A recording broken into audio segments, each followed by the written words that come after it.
हमारे शरीर की, हमारे अंतःकरण की, हमारे स्वभाव की एक एक वृत्ति भोगों में अभी तक लगी रही है। बहुत ध्यान से सुनने योग्य है। समस्त संसार के प्राणी जितने भी हैं उन सब में भोग प्रधानता है। काम से उत्पन्न हुए सबके अंदर काम चेष्टा है, चाहे वो चींटी से लेकर के ब्रह्मा तक कोई न हो। जिन्होंने ब्रह्मबोध या भगवत प्रेम प्राप्त कर लिया है वही जीवन मुक्त महात्मा इस फांसी से अलग हैं, नहीं सांप के गले में फांसी पड़ी हुई है काम की। समस्त संसार प्राणी भोग सुख की कामना में लिप्त हैं। सभी के मन में एक लालसा लगी रहती, ये भोगूं, ये चखूं, ये देखूं, ये सूंघूं, वहां जाऊं, मुझे आनंद मिल जाएगा।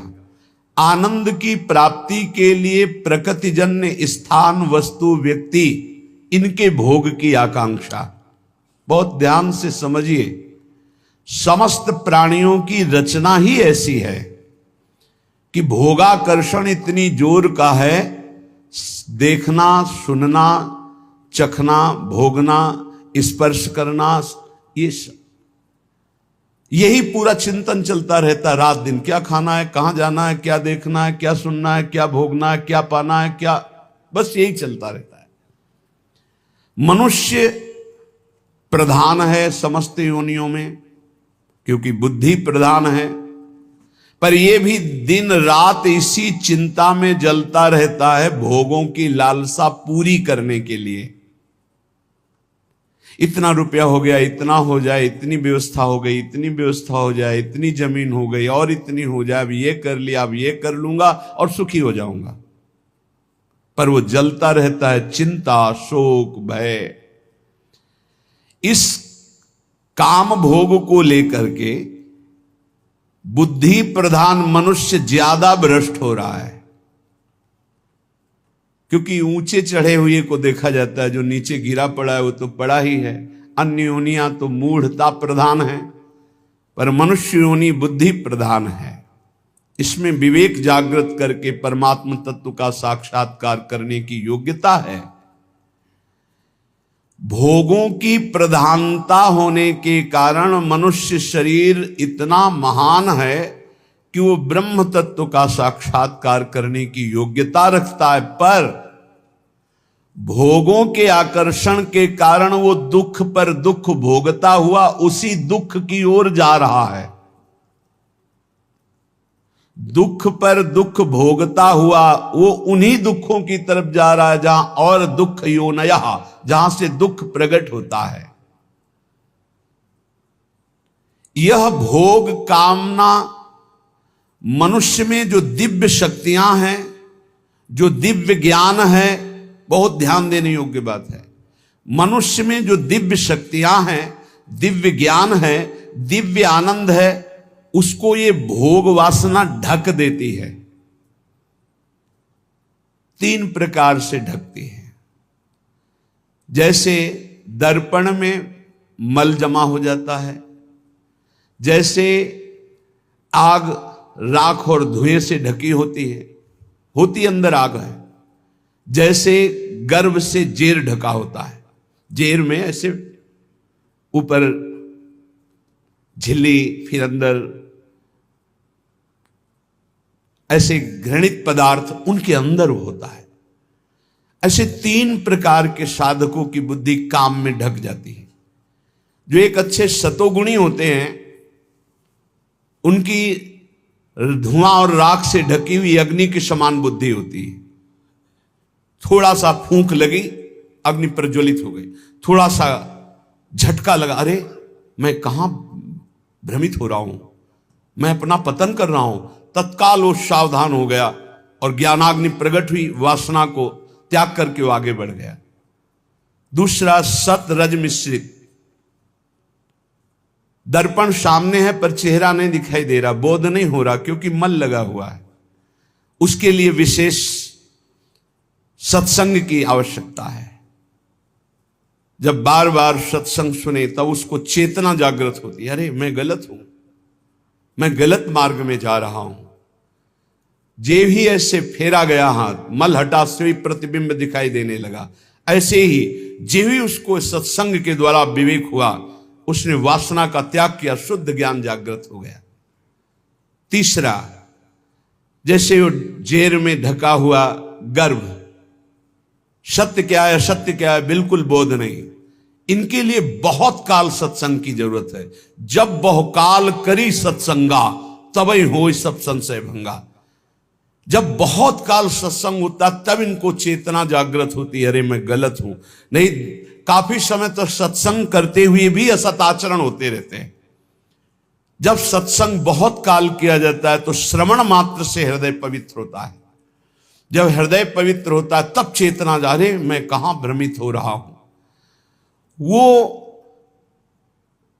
काम भोग वासना के कारण अपने ज्ञान को ढका, अपनी शक्तियों को भूला हुआ, अपने आनंद स्वरूप को भूला हुआ, जहां अधिक दुख भोगना है उसी भोगों की तरफ बढ़ता जाता है।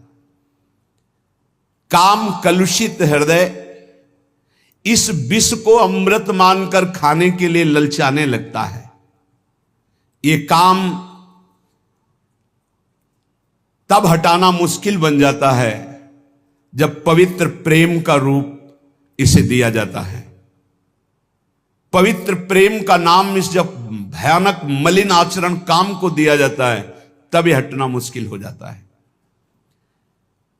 कांच और हीरा देखने में एक जैसा दिखाई देता है, पर दोनों में महान अंतर होता है। एक 10-20 रुपया का मिल जाएगा इतना, और एक करोड़ों का बिकता है हीरा, और उसकी पहचान केवल जौहरी जानता है। पहचान होती एक घन का प्रहार करो कांच चकनाचूर हो जाएगा, और हीरा ज्यों का त्यों चमकता हुआ वैसे ही रहेगा। ऐसे ही काम और प्रेम में अंतर है। काम सुख वांछा, जहां प्रतिकूलता है तो चूर चूर हो जाएगा वो, और प्रेम प्रतिकूलता में निखार आता है। कोई असली प्रेमी ही पहचानता है कि प्रेम किसे कहते हैं और काम किसे कहते हैं। बिरले ही कोई होते हैं जो प्रेम को जानते नहीं तो काम को ही प्रेम मान लेते हैं। प्रेम शून्य काम भाव को प्रेम मानकर जब स्वीकार कर लिया जाता है तब इसको दूर करना बहुत कठिन होता है, क्योंकि दोष को दोष मान लिया जाए तो निकल जाएगा, गुण मान लिया जाए तो बहुत कठिन होता है निकल पाना। काम अंधा होता है, प्रेम निर्मल तेजोमय भास्कर के समान होता है। जैसे अंधा मनुष्य कम से कम अपने को तो जानता है, लेकिन कामांध पुरुष तो अपने को भी नहीं जानता कि मैं क्या करने जा रहा हूं, क्या कर रहा हूं, क्यों कर रहा हूं, इसका परिणाम क्या होगा, वो इसे नहीं जान पाता। कोआ मदांधो, अंधों में अंधा बड़ा कौन है? बोले मदना तुरोवा, जिसे काम व्याप्त कर लिया, अधीन कर लिया, सबसे बड़ा अंधा है, उसको कुछ नहीं दिखाई देता। कामांध मनुष्य अपने हित को भी नहीं जानता, इसलिए अंधों में बड़ा अंधा कामांध है।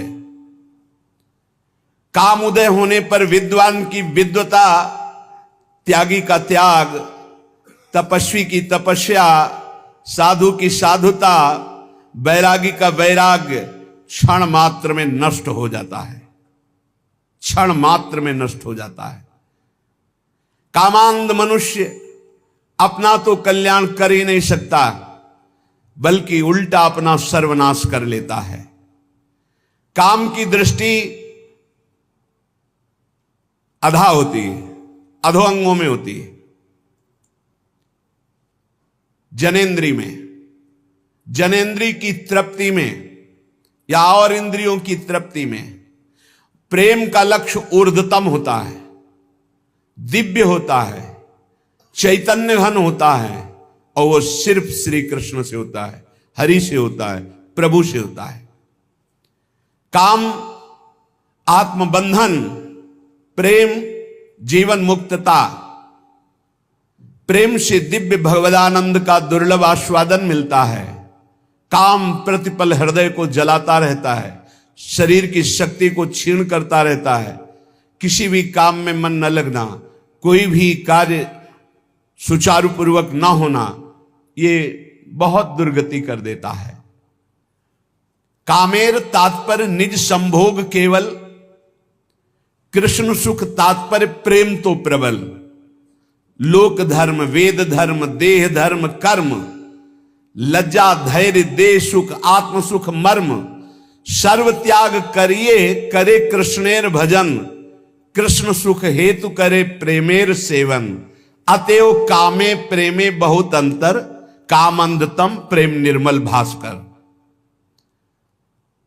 जब मनुष्य की कामना शरीर में केंद्रित होती कि शरीर भोग कर सुखी होऊंगा, उसका ज्ञान ढक जाता है, उसकी दिव्य शक्ति ढक जाती है, उसका आनंद ढक जाता है और बड़ा नीच होता चला जाता है वो। और जब सत्संग के द्वारा हमारी चित्त वृत्ति केंद्रित होती परमात्मा में, प्रभु में, श्री कृष्ण में, श्री हरि में, प्रियाजू में, तब वो दिव्य प्रेम बनता है। प्रेम शब्द केवल भगवत चरणारविंद में जुड़ने से होगा। संसार में प्रेम नहीं होता, काम होता है, राग होता है, मोह होता है, आसक्ति होती है। जिस उपासक को निजेंद्रिय तृप्ति की इच्छा जागृत रहती है, ये खा लूं, ये भोग लूं, ये देख लूं, ये सुन लूं, वहां चला जाए, वहां का खाया जाए, ऐसा किया जाए, वो भोग सुख कामना जितनी बढ़ती चली जाएगी उतने वो राक्षस होता चला जाएगा, पशुता आती चली जाएगी, आसुरी भाव बढ़ता चला जाएगा, उसमें वो जान नहीं पाएगा आसुरी भाव, उतना ही वो निकृष्ट होता चला जाएगा। और जितना भोग सुख कामना का त्याग होता जाएगा उतनी शांति आती जाएगी। त्यागात शांति निरंतरम। और शांति में चिंतन जो होता है, फिर सही दिशा हम निर्णय कर पाते हैं जब हृदय शांत होता है। शांत कब होता है? त्यागात शांति निरंतरम। जब भोगों के सुखों का त्याग, तो तत्काल शांति हृदय में, और उस शांति से वो फिर भाव दशा की तरफ बढ़ता है।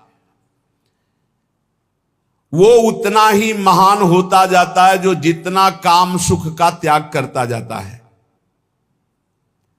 जो शरीर भोग सुख को सर्वथा भूल करके एकमात्र परमात्म चिंतन में रमा रहता है, उसे ही महापुरुष कहते हैं। महापुरुष कौन है?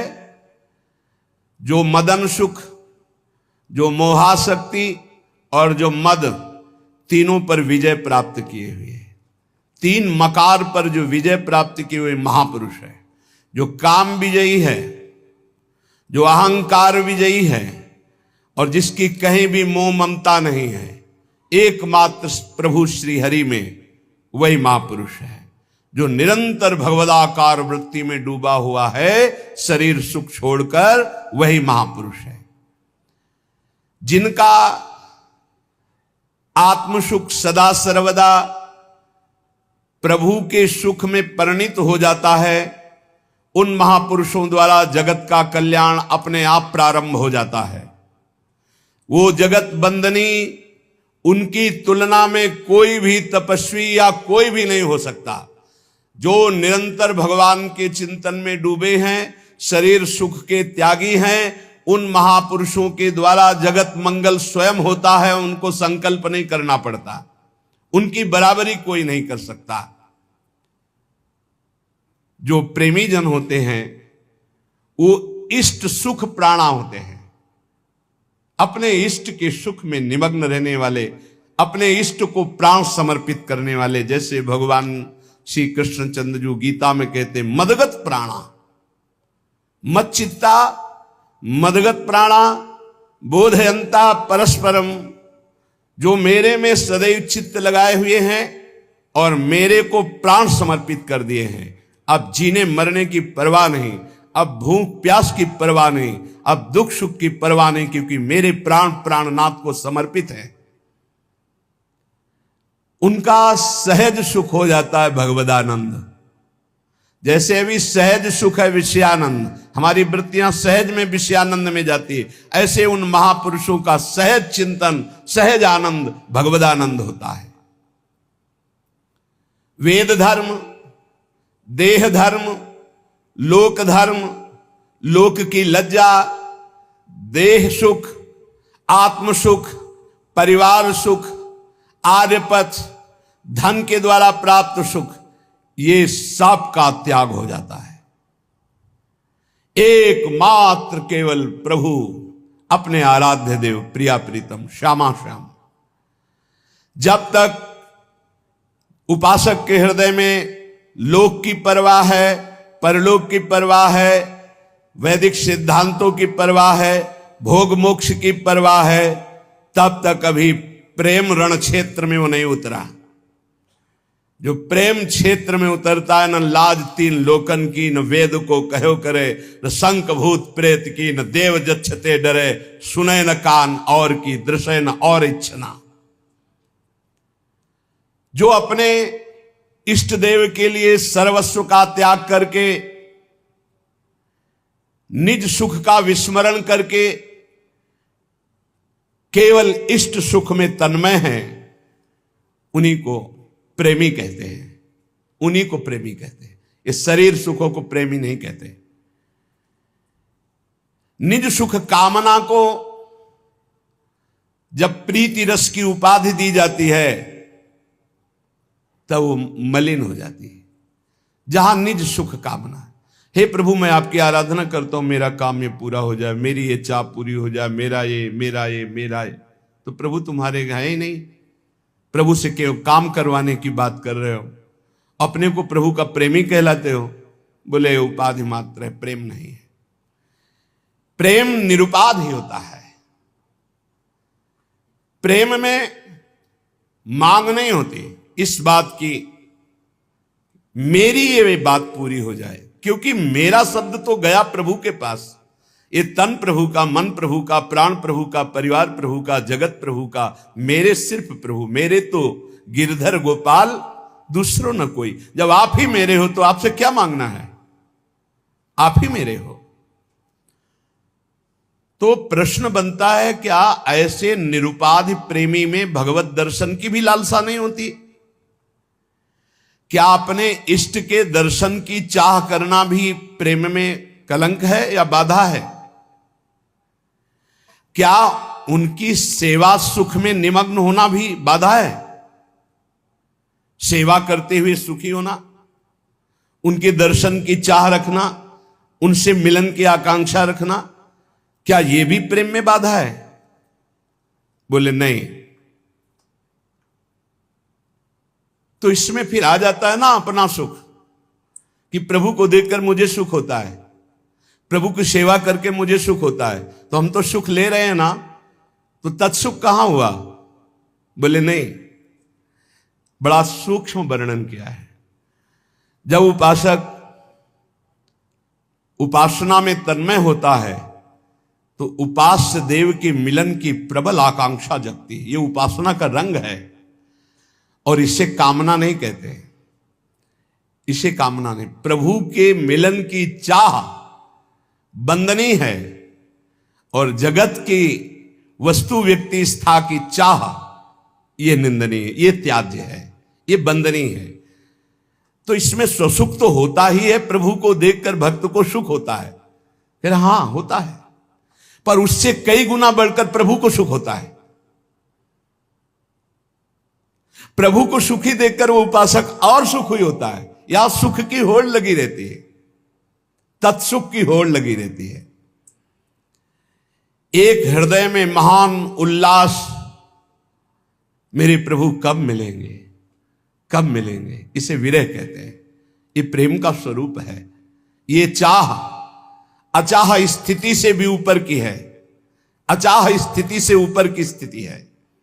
कब मिलोगे प्यारे, कब मिलोगे? मिले हुए भी बार बार मिलन में एक नवीन मिलन, एक नवीन मिलन की चाह। जब उपासक उपास्य देव को देखता है, तो उपास्य देव को देखने में जो उसे सुख होता है, उस सुख को देखकर उपास्य देव के हृदय जो आनंद समुद्र है उनमें उफान आता है, उनको सुखी देख करके उपासक का और सुख बढ़ता है। ये सुख बढ़ता ही रहता है निरंतर। उनका रूप लावण्य, इनकी प्यास जैसे जैसे बढ़ती वैसे वैसे रूप लावण्य बढ़ता है। ये कामना नहीं है, ये निष्कामता का फल है प्रेम। ये समुज्वल सुमधुर आनंद ज्योति प्रसरित उपासक जब अपने आराध्य देव को देखकर आनंदित होता है तो ये देखकर आराध्य देव और आनंदित होते हैं। आराध्य देव को आनंदित देखकर उपासक और आनंदित होता है। आनंद की वृद्धि अनंत काल तक चलती रहती है। प्रभु सुखत्वे प्रेमी सुखत्वम तत्सुखत्वेन पुनः प्रभु सुखत्वम, ये होड़ चलती रहती है। भगवान श्री कृष्ण चंद्रजू कह रहे कि जैसे हमारी प्रेमी गोपीजन हैं, उनका वस्त्राभूषण धारण करना, श्रृंगार करना, खाना पीना, शरीर सजाना, ये सब केवल मेरे लिए है। ऐसे प्रेमी का खाना पीना, शरीर सजाना, जीवन धारण करना, ये केवल अपने प्रीतम प्रभु के लिए है। निजांगमपि या गोप्यो ममेति समुपासते ताभ्या परम न मे पार्थ निगूढ़ प्रेम भाजनम। अर्जुन, ये जो मेरी गोपियां हैं ये अपने अंगों को मलमल करके साफ करती हैं, उपटन आदि अंगराग आदि से सजाती हैं। किस लिए? मेरी सेवा के लिए। मेरे निगूढ़ प्रेम पात्र गोपियां हैं। तो प्रेमी अपने देह की रक्षा करता है, वो ये मान के नहीं कि मेरी है, नहीं, ये प्रभु की धरोहर है, प्रभु की सेवा पात्र है। प्रेमी अपने शरीर को सजाता है। जा रहा हूं सेवा में इस समय, तिलक रचना, चंदन रचना, अपनी प्रसादी की सब धारण करके फिर प्रभु की सेवा में। इलायची मुख में है प्रसादी कि कहीं मुख की दुर्गंध ना हो।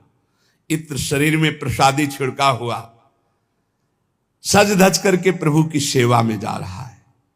श्रृंगार सज्जा पहले अपनी, फिर श्री जी की। प्रसादी से अपने को सजाकर पावन होकर। ये विश्व में कहीं नहीं है, ये वृंदावन प्रेम राज्य की बात है, जहां भी हमारे ठाकुर वृंदावन के विराजमान इसी पद्धति से सेवा होती है। ऐसे ही त्रिमल करके वस्त्र पर देखा है पूज्य जनों को। ऐसे श्री जी को स्नान कराने जा रहे हैं ना, तो प्रसादी इत्र पहले लगा के मुख में इलायची रख करके श्री जी की सेवा में जा रहे हैं। ये अन्य साधन राज्य की बात नहीं, ये प्रेम राज्य की बात है। ये बहुत ऊंची बात है। सभी साधन क्षेत्रों में शरीर की देखभाल संभाल छोड़ दी जाती है, लेकिन प्रेम राज्य में शरीर को तुच्छ मानकर नहीं छोड़ा जाता। शरीर को प्रियालाल का सेवा पात्र माना जाता है। अनोखी प्रणाली है, इसलिए सब इस प्रेम राज्य में प्रवेश नहीं पाते और जानते नहीं। जिसमें देह को सेवा का पात्र मान करके आराध्य देव के लिए, जैसे हम प्रतिदिन प्रियालाल के भोग के पात्र, तांबे का लोटा जिससे स्नान कराते हैं, जिसमें स्नान कराते हैं वो थाल, आरती, ये सब पात्र हम मार्जन करते हैं। ऐसे ही ये भी एक सेवा का पात्र है। शरीर सुबह उठे, शौच स्नान करे, चिंतन चल रहा, श्री जी की अमुक सेवा करनी, श्री जी की अमुक सेवा करनी, ये सेवा का पात्र है शरीर। हम अपने शरीर को जो स्नान कराते हैं, तिलक रचना करते हैं, पवित्र वस्त्र धारण करते हैं, ये हमारा भजन है।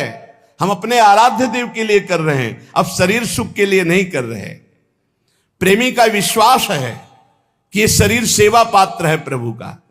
जैसे अन्न सेवा के पात्र हैं, ऐसे ये शरीर सेवा का पात्र। इसे बड़ा पवित्र रखना है, इसे बड़ा संभाल के रखना है। ये धरोहर है श्री जी की, ये श्री जी की सेवा पात्र है।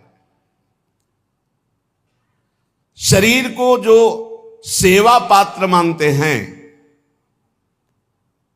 उनको ये ज्ञान धारण करने की जरूरत नहीं कि मैं शरीर नहीं हूं, ये शरीर नाशवान है, जरूरत नहीं।